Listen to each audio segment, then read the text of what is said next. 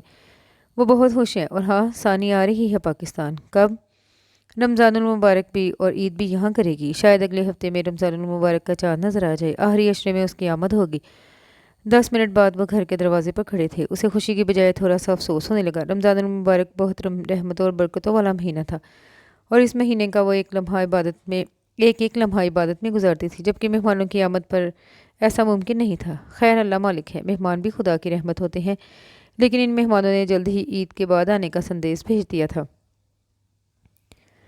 اس کے رویے میں تبدیلی محسوس کر لینے کے باوجود بھی حمران کا رویہ بدستور، لاتعلق اور بے نیاز تھا۔ وہ اب اس کے تمام کام اپنے ہاتھوں سے کرنے لگی، اور وہ اسے ٹوکنے کی بجائے خاموش تھا۔ رمضان المبارک کا چاند نظر آنے پر جہاں وہ بہت خوش تھی، وہاں وہ بابا کے لیے پریشان بھی تھی۔ حمران ابھی تک گھر نہیں آیا تھا، مغرب کی نماز پڑھنے نکلا تھا اور کہہ گیا تھا اگر چاند ہو گیا تو تراویح پڑھ کے گھر لوٹے گا، اور جب وہ داخل ہوا تو بابا بھی اپنے سوٹ کیس سمیت اس کے ہمراہ تھے۔ بہت منت سماجت اور بہت سی دلیلوں کے بعد راضی ہوئے تھے۔ وہ ان کے ساتھ رہنے میں وہ بہت خوش تھی۔ انہیں پاپا کے کمرے میں ٹھہرایا۔ خود وہ سحری کا بھرپور انتظام کر کے کمرے میں آئی تو حمران اس کی وارڈروب میں اپنے کپڑے لٹکا رہا تھا۔ اس کا دل بہت زور سے دھڑکا تھا۔ اس نے اسے دیکھ کر کندھے اچکائے۔ مجبوری ہے، جب تک بابا یہاں ہیں ہمیں ایک ہی کمرے میں رہنا پڑے گا۔ اس کی آنکھوں سے کونتی شرارت کو نظر انداز کرتی وہ باتھ روم میں چلی گئی، اور جب باہر آئی تو وہ قالین پر اپنا بستر بچھا رہا تھا۔ وہ خاموشی سے دیکھتی رہی۔ کوشش کروں گا آپ کو میری وجہ سے کوئی تکلیف نہ ہو، بے فکر ہو کر سو جائیے، صبح جلدی اٹھنا ہے۔ آپ بستر پر لیٹ جائیں، میں یہاں سو جاؤں گی۔ وہ چونک کر مڑا، پھر بے اختیار مسکراہٹ اس کے لبوں کو چھو گئی۔ وہ ہاتھوں کو مسلتی بڑی بے چین لگ رہی تھی۔ اگر آپ چاہیں تو یہ بستر ایک بھی ہو سکتا ہے ممی، میرا مطلب ہے یہ بیڈ اتنا بڑا ہے کہ 2 افراد بآسانی سو سکتے ہیں۔ وہ شرم سے رخ موڑ گئی، اور وہ اس کے انداز کو نوٹ کیے بغیر لب بھینچ گیا، پھر اپنے بستر پر دراز ہو کر چند لمحوں بعد ہی غافل ہو گیا۔ تو وہ ساری رات جاگتی رہی تھی۔ برسوں جس لمس کا احساس اس کے وجود میں انگارے بھرتا رہا تھا، شعلوں کی لپیٹ میں دہکتے ہوئے وجود میں اب میٹھی میٹھی سی کھنک بیدار ہونے لگی تھی۔ وہی جسم کہ جس کی طلب میں وہ اسے برباد کر دینا چاہتا تھا، اب اس پر پورا استحقاق رکھتے ہوئے اس سے غافل پڑا تھا۔ اگلی رات وہ اس سے پہلے ایک قالین پر بستر بچھائے لیٹ کر سوتی بن گئی۔ وہ کمرے میں آیا تو وہ اسے اس طرح دیکھ کر ٹھٹک گیا۔ وہ گہری سانس لیتا بیڈ پر بازو پھیلا کر چٹ لیٹ گیا۔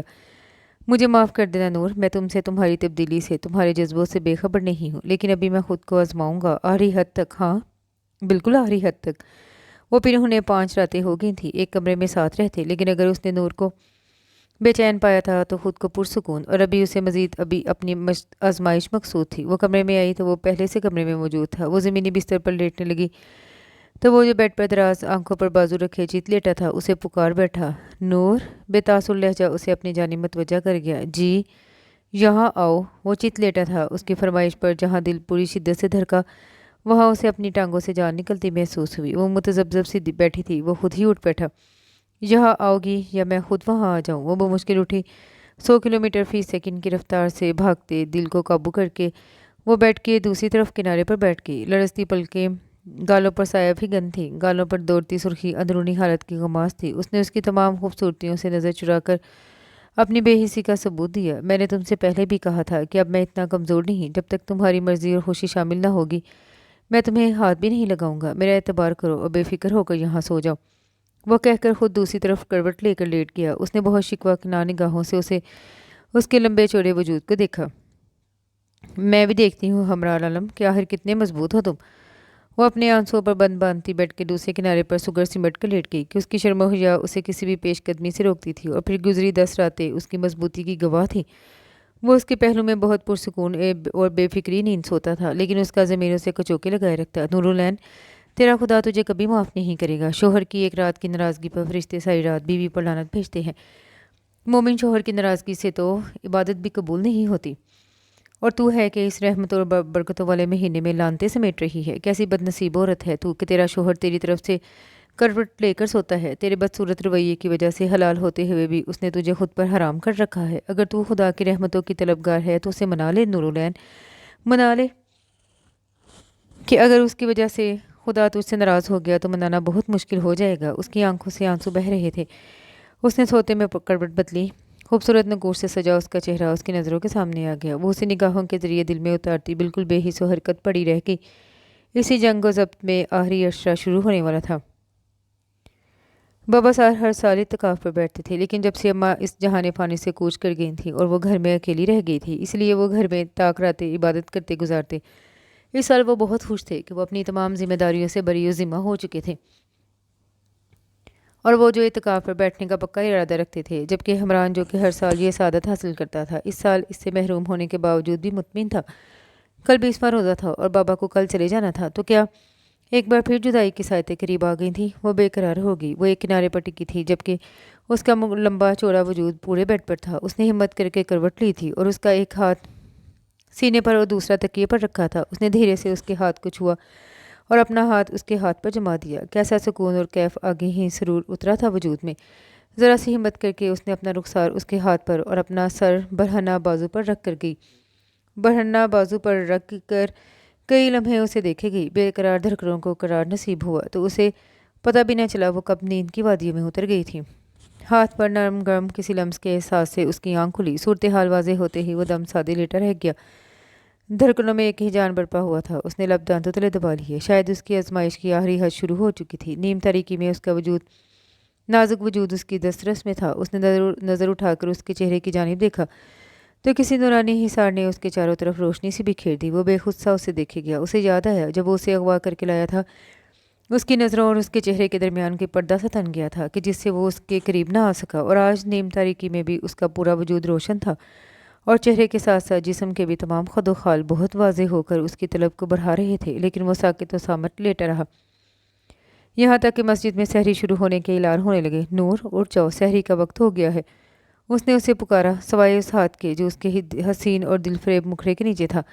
اس نے دوسرے ہاتھ سے اسے چھونے کی کوشش نہ کی تھی۔ اس نے پٹ سے آنکھیں کھول دی۔ اسے جاگتے دیکھ کر جلدی سے اپنا چہرہ اس کے ہاتھ سے اٹھایا اور وہ اس سے پہلے بستر سے اٹھ گیا، اور حیرت و شرمندگی اور دکھ کے احساسات میں گری اپنے مجازی خدا اور حقیقی خدا کی ناراضگی کا منظر دیکھتی رہ گئی۔ آخری عشرے کی طاق راتوں میں اس نے رو رو کر گر گرا کر اپنے خدا سے معافی مانگی تھی، لیکن اپنے مجازی خدا سے وہ دل میں ناراض سی رہنے لگی جو ایک بار پھر اسے تنہا کر گیا تھا۔ دل پر بوجھ بڑھ گیا۔ اسے اپنی تمام باتیں ضائع ہوتی ہوئی محسوس ہوئیں۔ کس سے دل کا حال کہے؟ بہنیں ایسی بے مروت نکلی کہ شادی کے بعد پلٹ کر نہ دیکھا۔ فون پر ہی بات ہو جاتی تھی۔ ایک کراچی میں تو دوسری کوئٹہ میں مقیم تھی۔ اپنے بچوں اور ان کے مسائل میں الجھی وہ اس کا بوجھ کیا بٹا سکتی تھیں۔ عید پر آنے کا کہہ رہی تھی، اور عید کا چاند آج کل میں نظر آنے والا تھا۔ وہ پاپا کے گھر کی صفائی بھی کر رہی تھی اور اپنے گھر کی تفصیلی صفائی بھی کر چکی تھی۔ اسے گھر کی تنہائی کاٹ کھانے کو دوڑنے لگی۔ وہ صبح کا گیا اب تک واپس نہ آیا تھا۔ دوسرے گھروں میں 29ویں روزے کی رونقیں عروج پر تھیں۔ جہاں رمضان المبارک کی رخصتی دلوں کو اداس کیے ہوئے تھی، وہیں عید کی خوشیاں در و مام کو سجائے ہوئے تھیں، اور ایک وہ تھی بالکل تنہا اور اداس۔ بے اختیار اس کے آنسو بہہ نکلے اور وہ بے اختیار ہو کر روتی چلی گئی۔ وہ اپنے شغل میں اس قدر محو تھی کہ اسے حمران کے اندر چلے آنے کا بھی احساس نہ ہوا۔ نور، کیا ہوا؟ خیریت تو ہے، کیوں رو رہی ہیں آپ؟ اس کی حیران و پریشان آواز اس کے کانوں سے ٹکرائی تو وہ چونکنے کی بجائے اسے مزید رونا آنے لگا۔ وہ اس کی پرواہ کیے بغیر دھواں دھار روتی چلی گئی۔ وہ پریشان سا اس کی جانب دیکھے گیا۔ پلیز نور، بتائیں کیا ہوا ہے؟ اس طرح مت روئیں پلیز۔ کچھ نہیں ہوا مجھے، جائیں آپ یہاں سے، اس نے روتے روتے قدرے ناراضگی اور جھنجھلاہٹ لیے ہوئے لہجے میں کہا۔ اس کا لہجہ اور انداز دیکھ کر اس کے ہونٹوں پر مسکراہٹ رنگ گئی، لیکن خاموشی سے اسے دیکھے گیا۔ اس کے اس طرح دیکھنے پر وہ ایک جھٹکے سے اٹھ کر ہی ہوئی اپنے کمرے میں جانا چاہا، لیکن وہ لاؤنج کے دروازے کے بیچوں بیچ ایستادہ اسے دیکھ رہا تھا۔ ہٹیں آگے سے۔ کیوں؟ مجھے اپنے کمرے میں جانا ہے۔ اس کا لہجہ بہت ناراض تھا۔ رونے کی وجہ بتائے بغیر نہیں جا سکتی آپ؟ کوئی زبردستی ہے؟ جی زبردستی ہے۔ اس کی شوخ مسکراہٹ اسے نروس کرنے لگی۔ لیکن آپ تو زبردستی کے قائل نہیں۔ وہ چپتے ہوئے لہجے میں طنز کر گئی تو وہ کہا لگا کر ہنس دیا۔ روزے کی حالت میں خود پر ایسا ظلم کرنا کہاں کی عقل مندی ہے؟ آپ کو اس سے کیا؟ آپ کو کیوں پرواہ ہونے لگی میری؟ مجھے ہی تو آپ کی پرواہ کرنا ہے ڈیئر۔ بائی دا وے اس تبدیلی کی وجہ پوچھ سکتی ہوں؟ اس نے چپتے ہوئے کہا۔ وجہ بھی بتائیں گے، آؤ پہلے افطاری کر لیں۔ وہ اس کا ہاتھ تھام کر کچن میں لے آیا تو وہ ایک ٹرانس کی حالت میں اس کے ساتھ کھینچتی چلی گئی۔ اس وقت افطاری کا سائرن بجا اور ساتھ ہی مسجد میں روزہ کھلنے کی دعا پڑھی جانے لگی۔ دعا کرو نورالعین کہ خدا ہمارے دلوں میں موجود ہماری محبتوں کو تا ابد قائم رکھے۔ اس نے کھجور کا ٹکڑا منہ میں توڑ کر اس کے منہ میں رکھا تو وہ چونکی، آدھا ٹکڑا اپنے منہ میں رکھا اور اس کا ہاتھ تھام کر اپنے بیڈ روم میں مغرب کی طرف کھلنے والی کھڑکی میں آن کھڑا ہوا۔ دور آسمان کی وسعتوں میں جھانکتے چاند تلاش کیا۔ دعا کرو نور کہ آج چاند نظر آ جائے۔ اس کا ہاتھ اب بھی مضبوطی سے اس کے ہاتھ میں دبا تھا۔ کیا ساری دعائیں مجھے ہی کرنا ہوں گی؟ وہ ترخ کر بولی، نہیں، بہت سی دعائیں ہمیں مل کر بھی کرنا ہے نور۔ جیسے خدا ہمیں خوش رکھے، اپنی رحمتوں کی بارش ہم پر کرے اور ہم ہر سال یوں ہی اکٹھے کھڑے ہو کر عید کا چاند تلاش کریں۔ اور آج ہم 2 ہیں تو اگلے سال 3 ہوں، اور اس سے اگلے سال 4، اور اس سے اگلے سال 5، اور اس سے اگلے سال۔ بس کریں، کیا ہو گیا ہے؟ آپ کو مروائیں گے مجھے؟ وہ بے اختیار ہی کہہ گئی تو اس کا کہا بھی بے اختیار تھا۔ وہ اپنی بات کا مطلب سمجھ کر خود ہی جھیم گئی۔ چھوڑے میرا ہاتھ۔ نہیں، نماز نہیں پڑھیں گے کیا؟ شرم سے اس کا چہرہ سرخ ہو رہا تھا۔ لوگ کتنے بے وقوف ہیں نا، آسمان پر چاند ڈھونڈ رہے ہیں۔ وہ اس کی بات نظر انداز کرتا ہوا بولا، اور میں کتنا خوش نصیب ہوں کہ میرے آنگن میں چاند اترا ہے، اور چاند بھی ایسا کہ کبھی کسی اور کو دیکھنا نصیب نہ ہوا ہو، جو صرف میری قسمت کا چاند ہے، جسے صرف میرے آنگن میں چمکنا ہے۔ اس نے اسے شانوں سے تھام کر اپنے سامنے کیا۔ اسی لمحے مسجد میں چاند ہو جانے کا اعلان ہو گیا۔ بہت مبارک ہو نور۔ وہ اسے تھام کر بولا، آپ کو بھی مبارک ہو۔ پلیز مجھے معاف کر دے، میں نے آپ کو غلط سمجھا اور آج کے دن کوئی ایسی بات نہیں، بس یہ یاد رکھو کہ میں صرف تمہارا ہوں، اور صرف میری محسن، میری محبت اور میری راہوں کا روشن ستارہ بھی تم ہو۔ اسے کہتے ہوئے سائڈ ٹیبل کے دراز میں رکھی چوڑیاں نکال کر دھیرے دھیرے اسے پہنانے لگا۔ اور میری محبت کی پہلی نشانی، اس نے اسے ہاتھ کی پشت پر بوسہ دیتے ہوئے کہا تو وہ شرم سے دوہری ہوگی۔